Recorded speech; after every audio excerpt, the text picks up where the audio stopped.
Comparing animal agriculture to the Holocaust or slavery isn't deep or thought-provoking. It's moral bankruptcy. When certain extremists start throwing Auschwitz or chains of enslaved Africans into their imagery or rhetoric, they don't sound compassionate, they sound historically illiterate. Let's start with the actual comparison itself and why it can't work. The Holocaust and slavery were acts of human evil against humans, driven by ideology, racism, and dehumanization. Sentient beings suffered because they were stripped of human dignity, something only humans were denied by humans. The Holocaust and slavery are not rhetorical props, they're not metaphors, they're human nightmares so vast they defy comprehension, atrocities carved into the flesh, the bone, into the DNA of entire people. Factory farming is industrial and cruel, absolutely, but it's not genocide, and no linguistic tricks can make it one.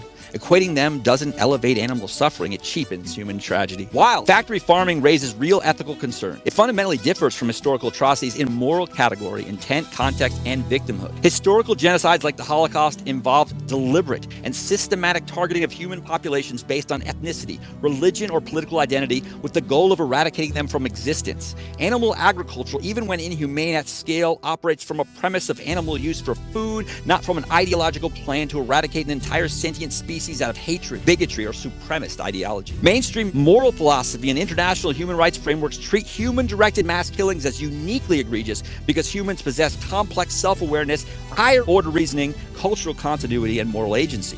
Animals are recognized as sentient and deserve welfare protections, but their moral status in most ethical theories differs from humans, especially regarding rights to political self-determination and cultural survival, central elements of genocide definitions. Human atrocities like the Holocaust involve not only pain and death, but psychological terror, loss of loved ones, destruction of identity, family, and meaning. These suffering dimensions are uniquely human, rooted in memory, anticipatory fear of extermination, and social awareness of injustice. Animals experience pain and fear, but not existential despair, or the cognitive understanding of total annihilation. Humans' moral awareness means they suffer morally, both as victim and as witnesses to evil on a level animals cannot even conceive. Numerically large death counts do not override differences in impact. For example, billions of insects die yearly without it being morally comparable to human mass atrocities because the qualitative context matters. When combining frameworks, the claim that factory farming is comparable to a genocide like the Holocaust conflates the moral wrongness of suffering with the moral gravity of extermination. Suffering matters profoundly, but genocide's evil lies also in the intentional moral perversion, the knowing destruction of beings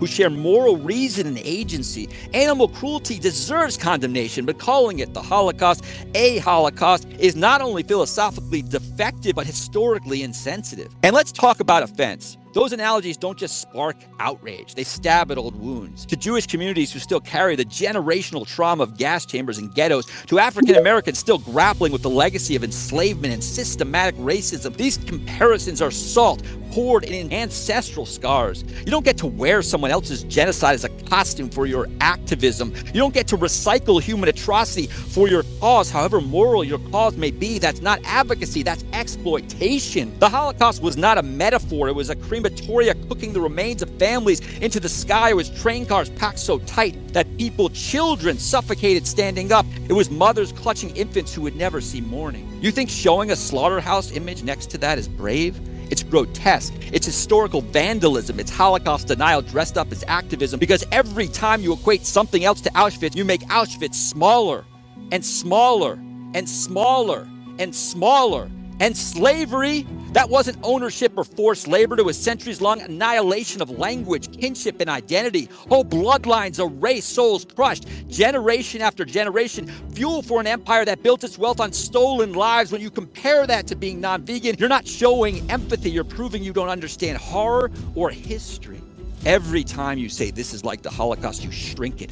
Every time you say this is like slavery, you trivialize it. You're not raising awareness, you're stomping on graves, and you're doing it for clicks and social media. This isn't about advocacy, it's about clout chasing through outraged theater.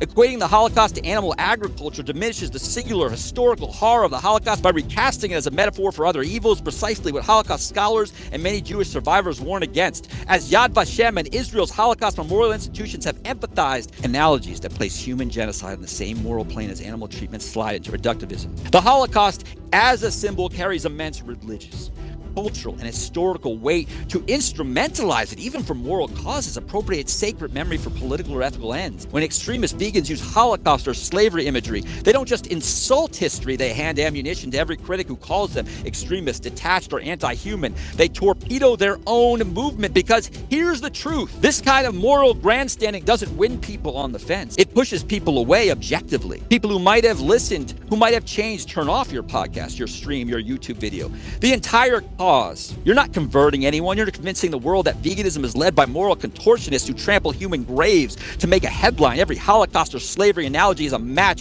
tossed into your own credibility. You're burning your movement alive and acting shocked when people call you out. When you drag these atrocities into your slogans, you don't sound moral. You sound hollow. You sound cruel. You prove that while you may care about animals, you have zero respect for human beings. And when you void your own humanity to push a cause, congratulations. You've lost the moral authority to speak on morality at all. And for the Jewish community, for African Americans, you're not sparking conversation. You're trampling sacred memory. Every photograph of skeletal bodies in a concentration camp recontextualized as pigs in a factory. Every reappropriated image of chained men, women, and children compared to dairy cows. It's emotional vandalism. It's doubling down on wounds that never truly healed. And let's be crystal clear. Appropriating the Holocaust is not just crass, it's objectively backdoor denial. Every time someone trivializes Auschwitz to make a rhetorical point about diet, they help blur what the Holocaust was. Unprecedented, uniquely human, and deeply sacred to memory. Holocaust exploitation is Holocaust distortion, and Holocaust distortion is Holocaust denial. If you flatten history to fit your message, you're no better than those that wish to erase it.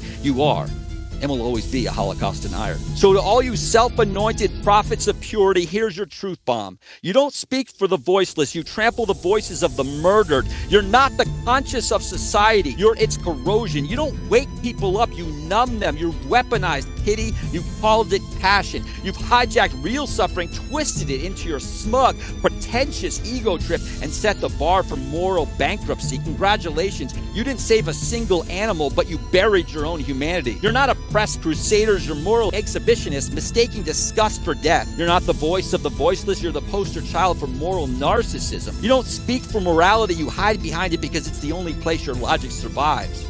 You are not liberators. You are not liberators.